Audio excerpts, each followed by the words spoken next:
اس کا متن بھی صحیح بخاری سے لیا گیا ہے، رقم ہے 952۔ ٹھیک، میں ترجمہ ہی پڑھ رہا ہوں۔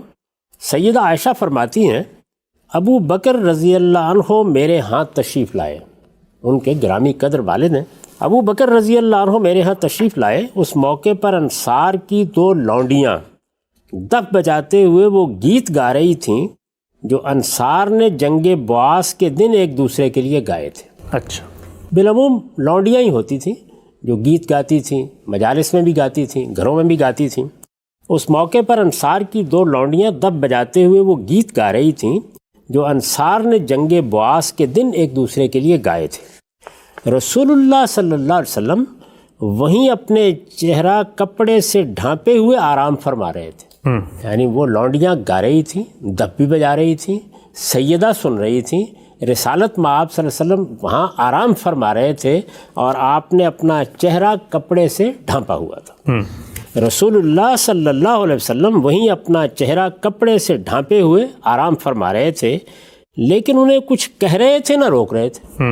یعنی ایسا نہیں ہوا کہ کچھ ناگواری کا اظہار فرمایا ہو یا سیدہ کو توجہ دلائی ہو یا ان کو اس سے روک دیا ہو، وہ گا رہی تھیں، دف بھی بجا رہی تھیں، سیدہ سن بھی رہی تھیں، رسول اللہ صلی اللہ علیہ وسلم وہاں موجود بھی تھے، لیکن آپ نے کوئی نکیر کا جملہ نہیں کہا اور کوئی نکیر کا رویہ بھی اختیار نہیں فرمایا، لیکن انہیں کچھ کہہ رہے تھے نہ روک رہے تھے۔ سیدہ کہتی ہیں کہ وہ دونوں لونڈیاں پیشے ور گانے والیاں نہیں تھیں، یعنی یہ خیال نہ ہو کہ گویا کوئی پیشہ ور گانے والیاں تھیں جن کو باقاعدہ بلایا گیا تھا اور وہ وہاں اپنے فن کا مظاہرہ کر رہی تھیں۔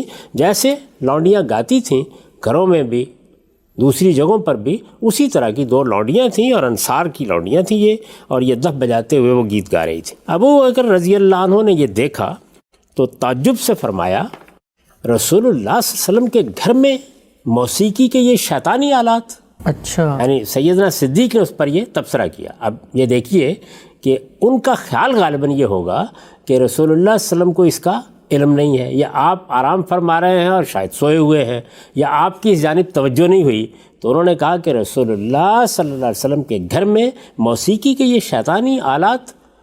سیدہ کہتی ہیں اس دن عید تھی، رسول اللہ صلی اللہ علیہ وسلم نے ان کی یہ بات سنی تو چہرے سے کپڑا ہٹایا اور فرمایا ابو بکر ان بچیوں کو گانے دو، ہر قوم کی ایک عید ہوتی ہے اور آج ہماری عید کا دن ہے۔ سبحان اللہ۔ اچھا، یعنی یہ اندازہ کیجئے کہ کس طریقے سے آپ نے اس کی تعلیم دی ہے کہ مذہبی ذہن ان چیزوں کے بارے میں اس طرح حساس ہو جاتا ہے، وہ صحیح اعتدال پر آئے، چیزوں کو اس کی جگہ دیکھنا سیکھے، اسے یہ معلوم ہو کہ کسی چیز کا کیا محل ہے، کس موقع پر کیا کام نہ صرف یہ کہ جائز ہے بلکہ ہونا چاہیے، انسانی فطرت اس کا تقاضا کرتی ہے۔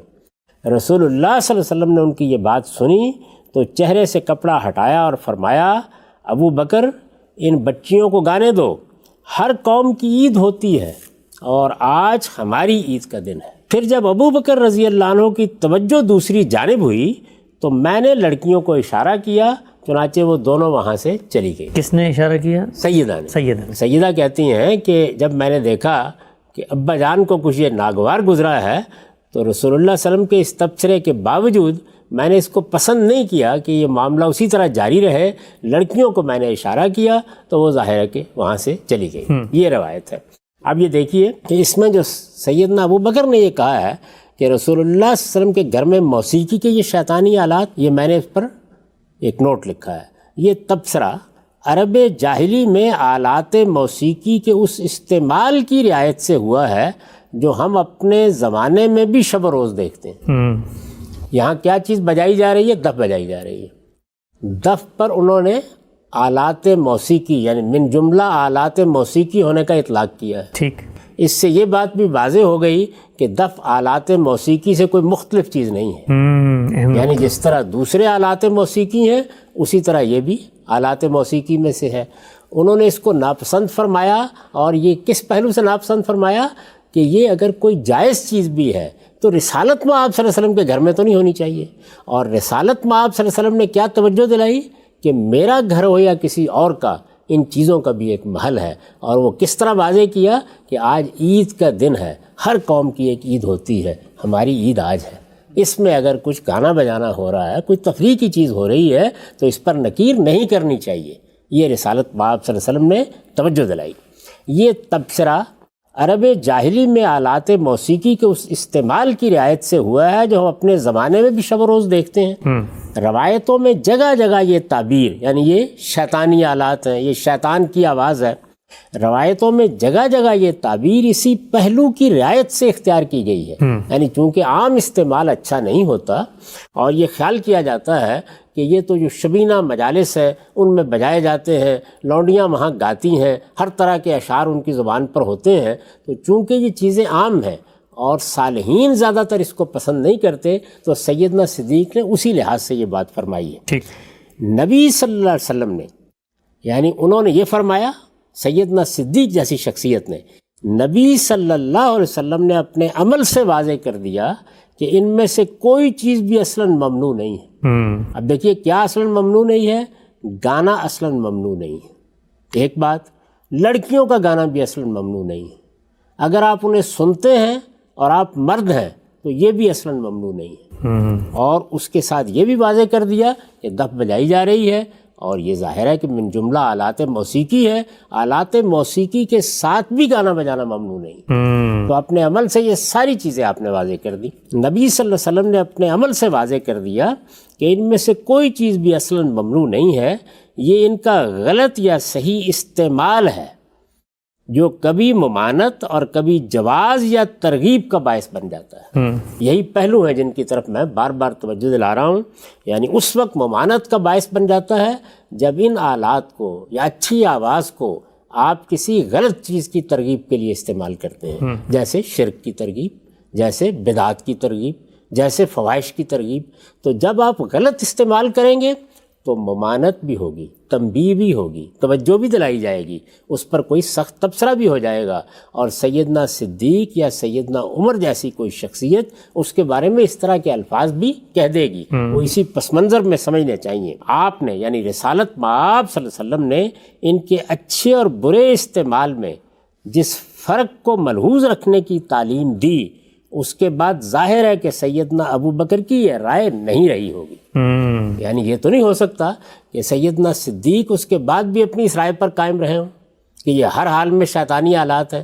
ایک بات انہوں نے فرمائی، رسالت مآب صلی اللہ علیہ وسلم نے دوسرے پہلو کی طرف توجہ دلائی، اپنی موجودگی میں توجہ دلائی، دف بھی بجائی جا رہی تھی، گانا بھی گایا جا رہا تھا، اور دف کون بجا رہا تھا اور گانے کون گا رہا تھا؟ لڑکیاں گا رہی تھیں۔ اب ذرا آپ ہمارے ہاں کے مذہبی تصورات کے پس منظر میں ان سب چیزوں کو دیکھیے، ان میں سے ایک ایک چیز کی رسالت مآب صلی اللہ علیہ وسلم نے تصویب فرما دی اور اس بات کی تحسین کی کہ عید کا دن ہے، عید کے دن اس طرح کی اگر چیزیں ہوں تو یہ موقع و محل کے لحاظ سے نہایت موزوں سمجھی جائے گی۔ ٹھیک، ہم سب چند ضمنی سوالات اس روایت کے اوپر ذہن میں آتے ہیں، میں چاہتا ہوں آپ کے سامنے رکھوں۔ ایک پہلی چیز ذرا مجھے بتائیے کہ جتنی روایات اب تک بھی زیر بحث ہیں ان میں اکثریت میں جو گانے والی ہیں وہ لونڈیاں ہیں، تو پوچھنا میں آپ سے چاہتا ہوں کہ یہ کیا خاص سماج کے اندر اس زمانے کے تمدن کے اندر کوئی بہت معزز پیشہ نہیں سمجھا جاتا تھا کہ شرفاء اور جو اعلیٰ مقام لوگ ہیں وہ اس کو ایز اے کیریئر کے اپنا، جیسا کہ ابھی ہمیں آج کے دنوں میں نظر آتا ہے ایک آرٹسٹک مائنڈ سیٹ کہا جاتا ہے اور بڑی عزت کی جاتی ہے، تو اس وقت کیا یہ گانے بجانے والا کام عام طور پہ لونڈیاں یا وہ طبقہ ہی کرتا تھا جو معاشرے میں اس طرح معزز نہیں ہوتا تھا؟ دیکھیے بات یہ ہے کہ یہ بھی انسان ہی تھے، اگر لونڈیاں تھیں تو عورتیں ہی تھیں، غلام تھے تو مرد ہی تھے، لیکن چونکہ یہ وہ لوگ تھے کہ جن کو خدمت انجام دینی ہوتی تھی، کھیتوں میں یہ کام کرتے، قافلے یہ لے کے جاتے، اسی طرح تفریح کے ذرائع کے لیے بھی ایک خاص طرح کی مشق اور مزاولت چاہیے ہوتی ہے، تو وہ بھی یہی بہم پہنچاتے تھے۔ اس سے ہٹ کر بھی بعض چیزوں کا ذکر آتا ہے، یعنی جب ہم عرب کی تاریخ پڑھتے ہیں یا عرب کی شاعری پڑھتے ہیں یا عرب کے ادب کا مطالعہ کرتے ہیں تو بعض دوسرے لوگوں کو بھی، گھروں میں خاندانی خواتین کو بھی اس میں دلچسپی لیتے دیکھتے ہیں۔ اچھا، لیکن زیادہ تر یہی معلوم ہوتا ہے کہ لونڈیاں ہی گاتی بجاتی تھیں، انہی سے محافل آباد ہوتی تھیں، اور گھروں میں بھی اگر آتی تھیں تو زیادہ تر وہی دف بجانا یا کوئی گانا سنانا یہ عام طور پر پسند کرتی تھیں، اور ان کے گانے چونکہ مشق مزاولت کے بعد ہوتے تھے، انہیں کچھ گانے بجانے کا سلیقہ بھی ہوتا تھا، تو لوگ اس بات کو پسند بھی کرتے تھے۔ تو یہ سارے پہلو تھے۔ ایک اور پہلو سامنے لاتا ہوں، وہ یہ کہ یہ بتائیے گا کہ عام طور پہ جب اس طرح کی روایات پیش بھی کی جاتی ہیں تو کہا ہی جاتا ہے کہ اس زمانے میں چلیں جن لوگوں کے سامنے وہ گا بجا رہی تھی، ان کے اندر تقوی، ان کے اندر للہیت، ان کے اندر خشوع، تذلل، اللہ کا خوف اتنا تھا کہ اس سب کے باوجود بھی دل اس طرف نہیں جاتا تھا۔ آج کے دور میں ہم دیکھتے ہیں لوگوں کی ایمانی کیفیت، تو ہم سد ذریعہ کے اصول پہ لوگوں کو روکیں گے کہ اس طرف ہی نہ جائیں کہ کوئی لڑکی کی آپ آواز سنیں، پھر وہ آواز سنیں گے تو اس کے سحر میں مبتلا ہو جائیں گے، پھر آپ کے ذہن میں خیالات آئیں گے۔ تو چلیں اس زمانے میں صحابہ کرام ہیں، ان کے ایمان کا ایک لیول ہے، آج کے دور میں تو پھر ہم اس کو سد ذریعہ کے اصول پہ روکتے ہیں۔ اس میں دو باتیں ہیں۔ پہلی بات تو یہ ہے کہ پھر وہ لوگ کہ جو تقوی کے لحاظ سے بہت ممتاز ہیں یا جن کے ہاں اس کا کوئی امکان نہیں ہے، ان کو زیادہ اہتمام سے سننا چاہیے۔ دونوں ہی کام ہونے چاہیے نا، کیونکہ رسالت مآب صلی اللہ علیہ وسلم نے سنا ہے تو انہیں پیروی تو کرنی چاہیے اس بات کی۔ دوسری چیز یہ ہے کہ یہ سد ذریعہ کا جو اصول ہے، اس میں یہ طریقہ نہیں ہوتا کہ آپ لوگوں کو ایک چیز اصلاً ممنوع نہیں ہے اور اسے ممنوع قرار دے دیں۔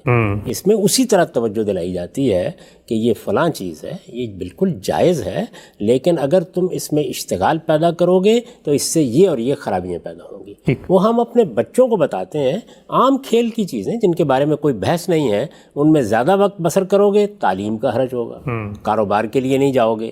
کتنی دلچسپیاں ہیں ہماری جن کے بارے میں ہم اس طرح کی تنبیہات کرتے رہتے ہیں، لیکن یہ تو کبھی نہیں کہتے کہ یہ اصلاً ممنوع ہے۔ یہ آپ جانتے نہیں ہیں کہ جب بچے عام طور پر تعلیم پا رہے ہوتے ہیں تو ہم اگر کوئی ناول بھی پڑھتے ہوئے ان کو دیکھیں، کوئی عام کتاب بھی پڑھتے ہوئے دیکھیں تو توجہ دلاتے ہیں کہ اپنی نصاب کی کتابیں نکالو، ان کو پڑھو۔